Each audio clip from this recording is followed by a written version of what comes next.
I was hoping you'd be by. We've received letters from Archon Redanus of Tevinter and King Marcus of Nevada.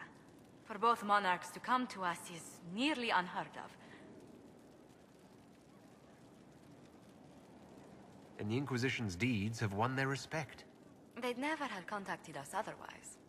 Archon Redanus requests that the Inquisition, as a neutral party, destroy a venatory cult on the Nevaran-Tevinter border. King Marcus asks the same, but demands we pledge allegiance to Nevara instead of Tevinter.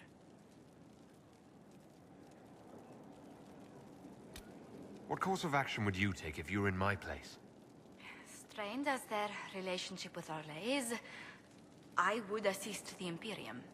Their friendship is difficult to win, and Marcus is a fading power. Tevinter is the longer, richer gain. What sort of man is the King of Navarra? At this point, elderly. Many fear his health will soon fail him. Still, he is a Pentagast. Their dynasty is exceptionally strong in Navarra. As a Pentagast, will Cassandra be upset if we don't help her relatives? With all respect to Sikar Pentagast, her interest in politics is best described as thin. Why is the ruler of Tevinter turning on the Venatori? He has little reason to love them. Archon Redanus has rightly identified Corypheus as competition. Few monarchs relish a self-styled god showing up to claim their throne. Tell me about Redanus.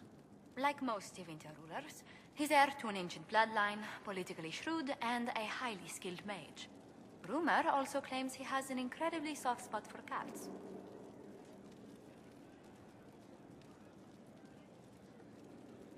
I actually have relatives in Navarra. If you reason with the Archon, the Trevellians can persuade King Marcus we should help both countries. Letting the Inquisition curry favor with both Tevinter and Nevada. Most ideal. It's good to see you.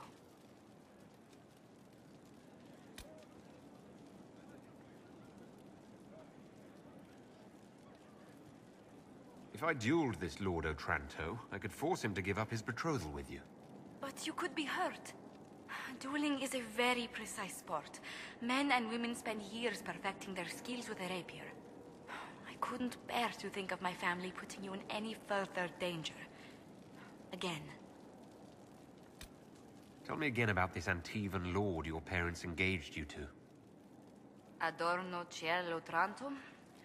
His family runs several shipping companies in Antiva that do very well. Of the man's temper and disposition and habits, I know nothing. Well, Mother claims he enjoys sailing and dueling, but what Antivan lord doesn't? You don't favor this marriage, Josephine, do you? Certainly not. If I hadn't met you, perhaps I'd have been amenable, but honestly, you've no worry. Does Antiva law force you to marry? Can't you break off the betrothal? In theory, I very easily could. In reality, if I reject Lord Otranto without proper niceties, it will scar my family's name. Perhaps ignite a feud. Disentangling myself from the engagement will take months. Or years.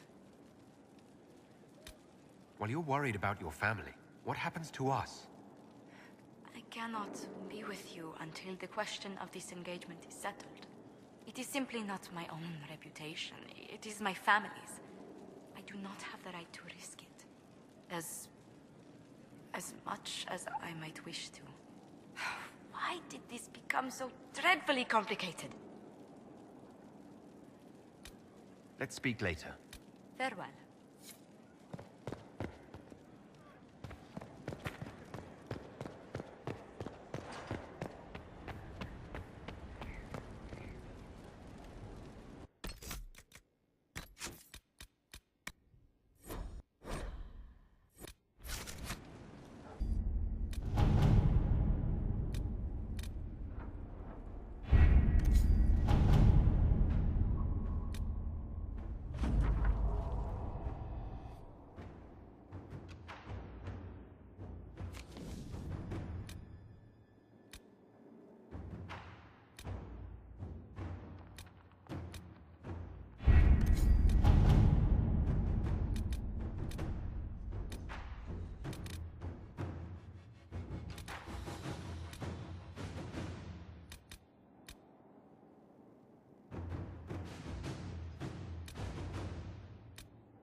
All right.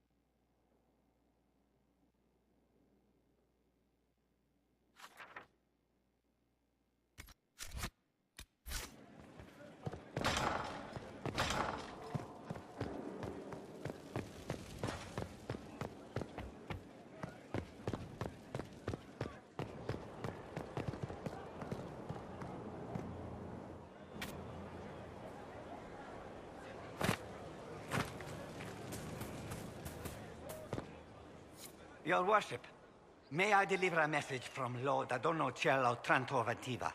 His lordship accepts your request for a duel for the affection of Lady Montelier. He awaits your pleasure in Val Royal. Tell Lord Otranto I look forward to settling this honorably. At once, Inquisitor.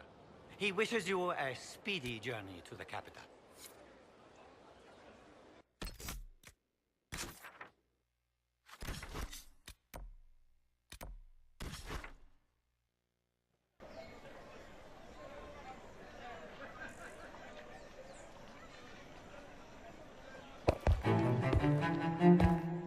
I am Lord Otranto Aventiva, rightfully betrothed of Lady Josephine Montelier. Songs of your exploits have spread to my city, Inquisitor. It's humbling to make your acquaintance.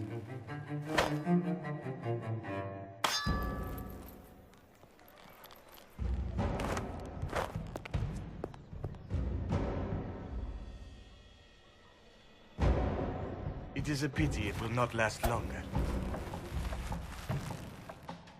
Before we duel, I trust you find the weapon to your satisfaction.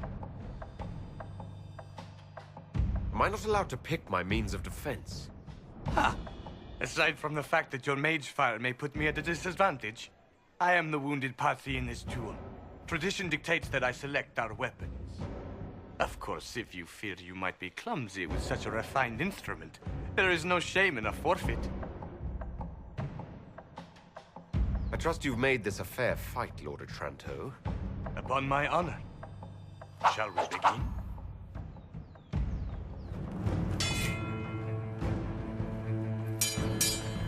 An admirable start, Inquisitor.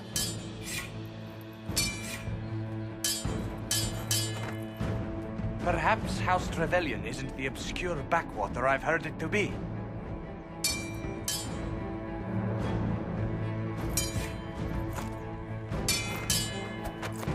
I'm glad Lady Montelier isn't here, exquisite as I've heard her appearance to be.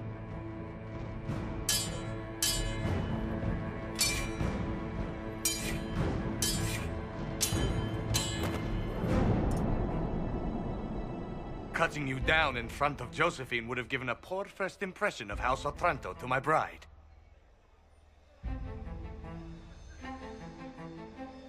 Don't worry. I'll be sure to tell Josephine you fought bravely. I admire your fearlessness, but you cannot hope. Stop!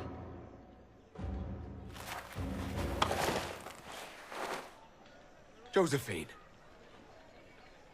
Lady Montelier, what a pleasure to... What are you doing?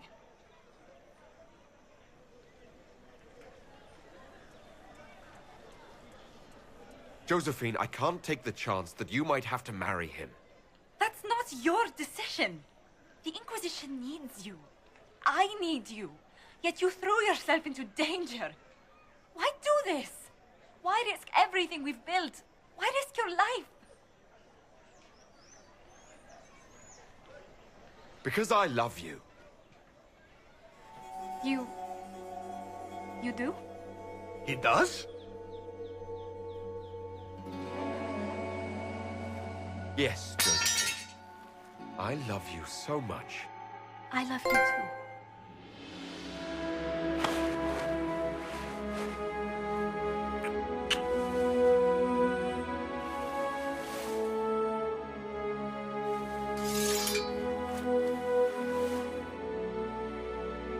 Well fought. Lord Otranto. I'd assumed your liaison with the Inquisitor was an affair of passion or convenience, Lady Montilyet. But I'm not fool enough to stand in the way of true affection. The Otrantos regretfully withdraw the terms of our betrothal. Thank you. Do not thank me. I know when I'm outmatched.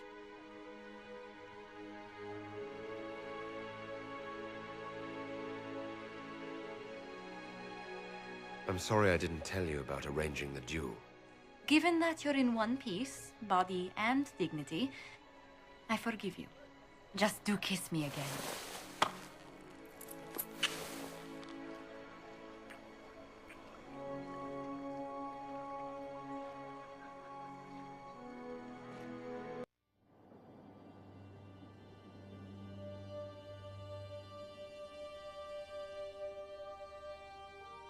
I can't stop thinking about your duel in Val Royeaux. Running into the middle of the crowd, the noise, the swords flashing. I was so worried for you, but at the same time, well, it was the most exciting thing I've seen in ages. I was worried you'd still be angry that I started the duel in the first place. I was only worried for your safety. Your position allows for so little of it. You know, when I first laid eyes on you back at Haven, I hadn't an inkling we'd become so close. Something suggested you were special the moment I saw you. I'm glad it did. These moments seem so dear, especially given your greater calling. Sometimes I must remind myself that I'm required to share you with the rest of the world. The world may want my time, Josephine, but you have my heart. Then I count myself happy, beyond compare.